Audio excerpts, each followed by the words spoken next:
الإسلام ديني ومحمدا رسول الله. Izin bertanya, Ustaz. Saya pribadi ini kalau misalnya sedang tersambung seperti ini, taklim dengan Ustaz atau dengan yang lainnya itu merasa memang benar-benar surga itu terasa dekat dan neraka seolah-olah terbentang di hadapan mata saya pribadi. Cuman yang ingin saya tanyakan, ketika sudah berada di aktivitas luar, artinya sudah selesai taklim ini, kembali kepada aktivitas sibukan saya pribadi di luar, saya merasa seperti lupa dengan apa yang sudah didapatkan ketika taklim itu. Nah, saya tanyakan adalah, apakah ini termasuk daripada tanda-tanda keimanan atau sebaliknya tanda-tanda daripada sifat munafik? Karena ketika berada dalam taklim itu rasanya neraka itu benar-benar terbentang di hadapan mata. Tapi ketika sudah berada di luar taklim kembali kepada kehidupan dunia, seolah-olah saya merasa lupa dengan apa yang sudah ditinggalkan yang didapatkan oleh Allah. Mungkin hanya itu saja, Ustaz. Jazakallah khair. Pertama, izinkan kita turut mendoakan semoga Allah Subhanahu wa taala menanamkan istiqamah di dalam diri kita sehingga dapat mengarungi kehidupan dengan jalan yang sesuai petunjuk Allah Subhanahu wa taala, dalam jalan kebaikan, sampai juga kita menjalani hidup hayatan thayyibah. Itu selalu saya mohonkan kepada Allah, dan wafat dalam keadaan husnul khatimah.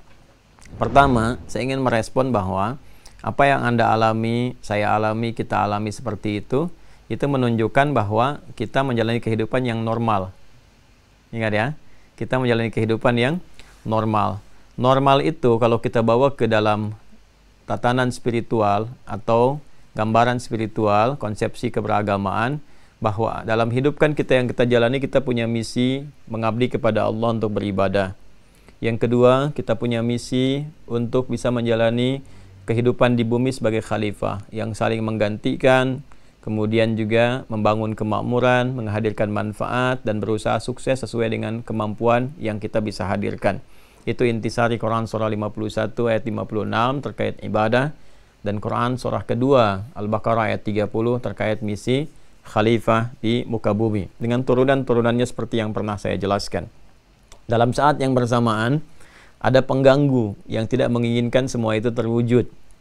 Pengganggu itu muncul dari sifat iri hati yang tidak diselesaikan dengan tobat, kemudian berubah menjadi dendam, dan dari dendam itu kemudian berubah menjadi tindakan-tindakan brutal, sifatnya kriminal, kriminalnya kriminal spiritual, kan? Jadi melalui bisikan-bisikan ingin menghancurkan, ya, ingin kemudian juga menghadirkan beberapa keburukan-keburukan sehingga membuktikan dengan itu bahwa dia merasa hebat, layak, dan menunjukkan kesombongannya. Makhluk itulah yang disebut dengan iblis, berasal dari kalangan sebagian jin, dikonfirmasi di Quran surah 18 Al-Kahf di ayat ke-50, kana minal jinni fafasaqa an amri rabbi.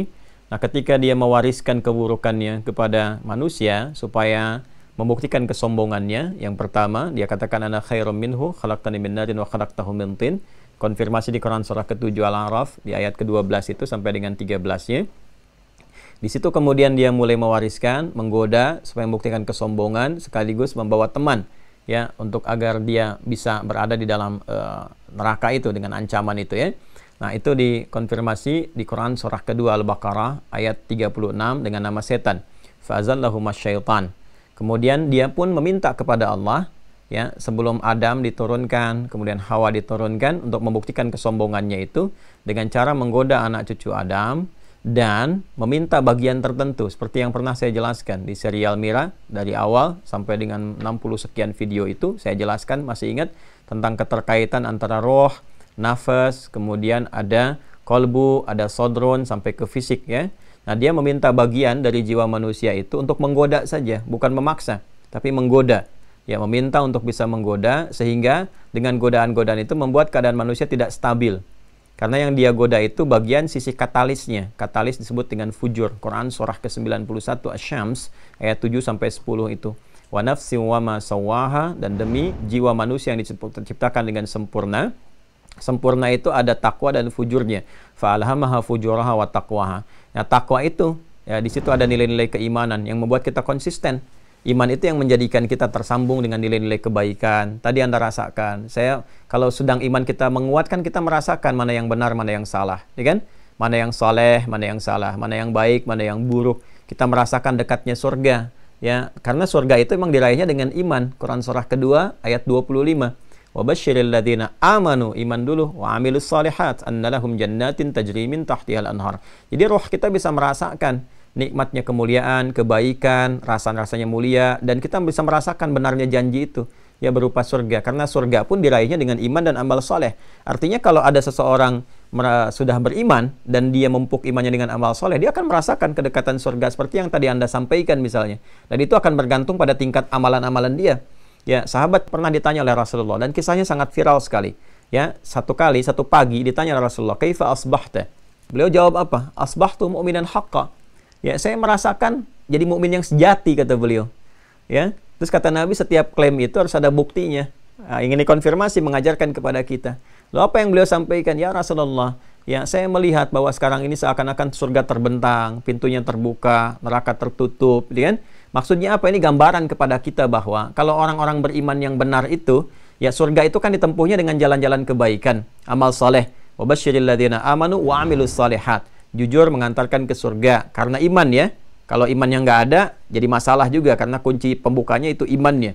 Jujur mengantarkan ke surga, rendah hati mengantarkan ke surga, sholat, kan, zakat, puasa, baca Quran, itu semua gabungan amal soleh, akumulasinya. Jadi orang-orang yang terbiasa meningkatkan amal soleh sampai merasakan kenikmatan, kenyamanan dan sebagainya, ada rahmat Allah dituangkan dalam jiwanya. Begitu rahmat itu ada, itu harapan-harapannya tinggi. Ya, jadi semua janji itu sudah yang Allah janjikan itu sudah melekat pada jiwanya sehingga merasakan kedekatan dengan rahmat itu. Ya, bahkan pada tingkat yang tertingginya yang dia rindukan itu hanya pertemuan dengan Allah, liqa Allah, liqa Allah, liqa Allah, kan? Nah, jadi surga itu sudah ada nomor kesekian, ya, nomor kesekian. Ya, kenapa? Karena yang paling penting itu kalau Anda misalnya nggak lama berjumpa dengan orang tua dan sebagainya, terus tiba-tiba Anda ingin pulang, kan? Misalnya 20 tahun Anda nggak pernah ketemu dengan orang tua karena merantau dan sebagainya. Anda kan sudah nggak peduli lagi mau ada kue apa di rumah. Yang penting pengen lihat wajah ibu, gitu kan? Begitu pulang, Anda nggak akan peduli apakah kuenya ini, kuenya itu, kalengnya kongwan, isinya rangginang dan sebagainya. Itu udah nggak kepikiran dalam benak kita. Ya, yang kepikiran itu adalah bagaimana nih kita ketemu orang tua ketika pulang pertama kali. Itu gambaran, ya. Maka orang-orang beriman pun puncak tertingginya itu berbinar wajahnya itu ketika dia berjumpa dengan Allah. Quran surah 75. Ya, Al-Qiyamah ayat 22 sampai 23. Wujuhun yauma idzin nadhirah ila rabbiha nadhirah. Mereka berbinar wajahnya itu ya ketika bisa menatap Allah tanpa sekat, ya kan? Nah, berbinar gembira luar biasa. Surganya sudah pasti dapat. Bagaimana bisa berjumpa, diberikan kemuliaan dan sebagainya. Tapi yang ada ridwanullah. Keridhaan Allah itu yang paling utama. Makanya di Quran surah ketiga Ali Imran di ayat 14 itu ketika menghadirkan tentang nikmat-nikmat dunia, zuyyina linnasi hubbus syahawati minan nisa, terus sampai ujungnya. Tapi ayat 15-nya, qul a'unabbi'ukum bi khairin min dzalikum. Ya, kabarkan Muhammad sallallahu alaihi wasallam ada yang lebih nikmat dibandingkan dengan itu. Apa itu? Lil ladzina taqau, bagi orang-orang yang meningkatkan takwa. Takwa itu kan bagian dari iman. Pernah kan saya sampaikan, ya kan? Di dalam jiwa takwa, wa nafsi wa ma sawwaha fa alhamaha fujuraha wa taqwa. Di takwa itu ada 6 simpul iman. Ketika ditingkatkan imannya dengan apa? Amal saleh. Ya, disiapkan oleh Allah. Apa itu? Surga-surga, kenikmatan. Sehingga orang-orang yang berusaha beramal soleh, tadi saya sampaikan, ada getaran dalam jiwanya. Merasakan kenikmatan-kenikmatan beramal. Ada halawatul iman. Terus pancaran surga itu udah bukan sebuah janji lagi, sudah keyakinan lagi pada diri dia itu. Ya, sehingga merasakan kenikmatan-kenikmatan itu. Nyaman, enak, dan pokoknya kadang-kadang nggak bisa dilukiskan gitu ya. Tapi kita bisa rasakan ketika kita meningkatkan amal soleh itu. Ketenangan, kenyamanan, dan sebagainya. Dan puncaknya apa? Waridwanu minallah. Ridha Allah subhanahu wa ta'ala. Nah, tadi saya katakan kembali ke awal. Ada satu makhluk yang nggak pengen kita begitu. Ya, makhluk ini selalu menggoda. Nah, ketika menggoda itu yang disebut dengan setan. Dia memanfaatkan katalis takwa. Lawan dari takwanya itu namanya fujur. Ya, fujur itu kan harusnya mensupport takwa. Kalau ada jujur, ada dusta. Gitu kan? Kalau kemudian ada apa lagi? Ada rendah hati, ada sombong. Gitu kan? Nah, ada riyanya dan seterusnya. Ada ikhlas, ada riya. Ya, asalnya amarah itu mensupport sabar supaya sabar naik, ya kan? Nah, kemudian dusta diciptakan mensupport supaya jujur naik, supaya orang nggak dusta. Cuma setan mencoba menjadikan fujur ini berdiri sendiri supaya nggak mensupport kepada takwanya. Jadi dia berikan was-was ke situ. Itu yang dimaksudkan Quran surah keempat An-Nisa di ayat 118 itu. wala udillannahum wala umanniyannahum. Ya. Ketika dia dikonfirmasi oleh Allah dalam Al-Quran, la'anahullah, setan dilaknat oleh Allah. Qala, dia berkata, la'attakhidanna min ibadika nasiban mafruḍa. Ya Allah, ya saya menginginkan diberikan bagian untuk menggoda bagian manusia supaya nggak konsisten. Jadi ketika jiwa takwanya naik, ya dia coba berikan waswas kepada fujurnya supaya goyah lagi, supaya nggak ingat lagi, dia berikan lupa lagi. Masih ingat kalau kita ngaji surat Al-Kahf itu, wa ma ansanihi illa syaitan, ya. Dan tidak ada yang menjadikan aku lupa itu kecuali setan. Masih ingat ya?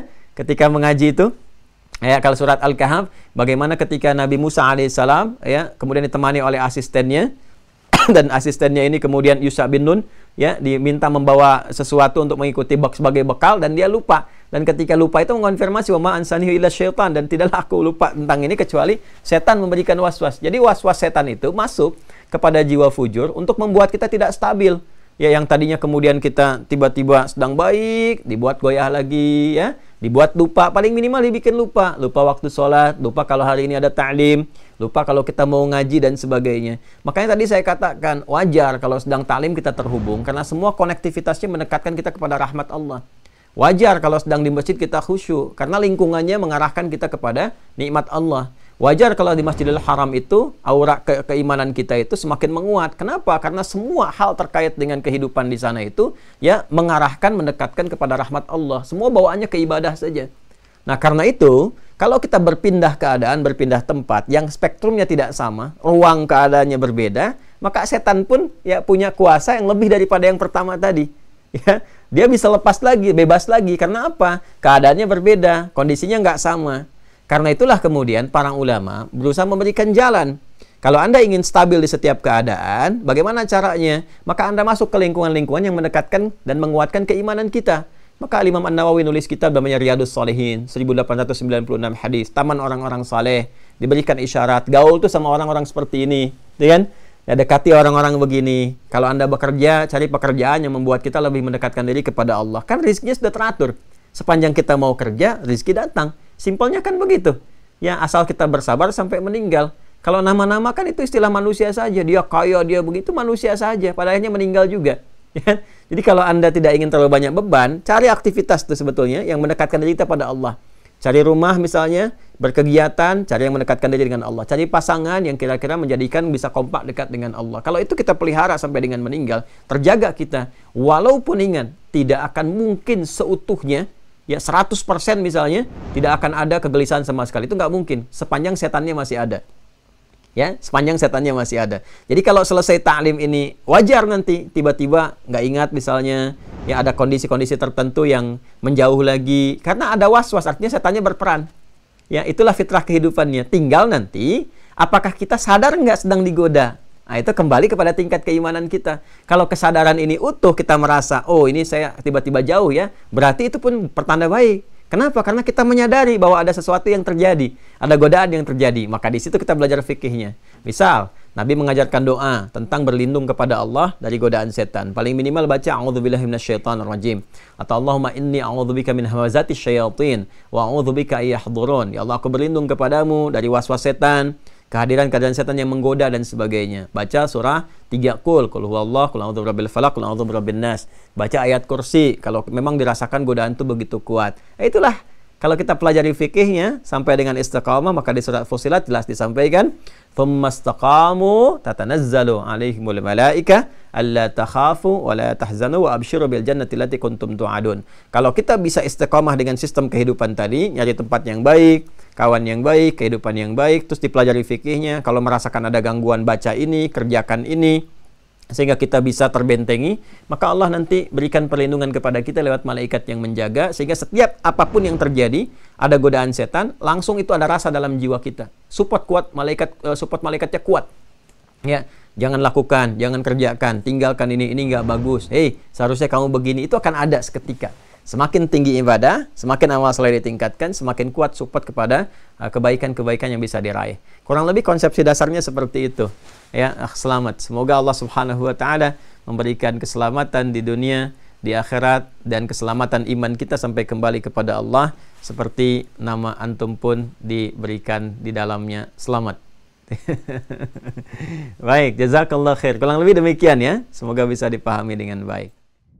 Allahu Rabbi wal Islamu dini wa Muhammadan Rasulullah.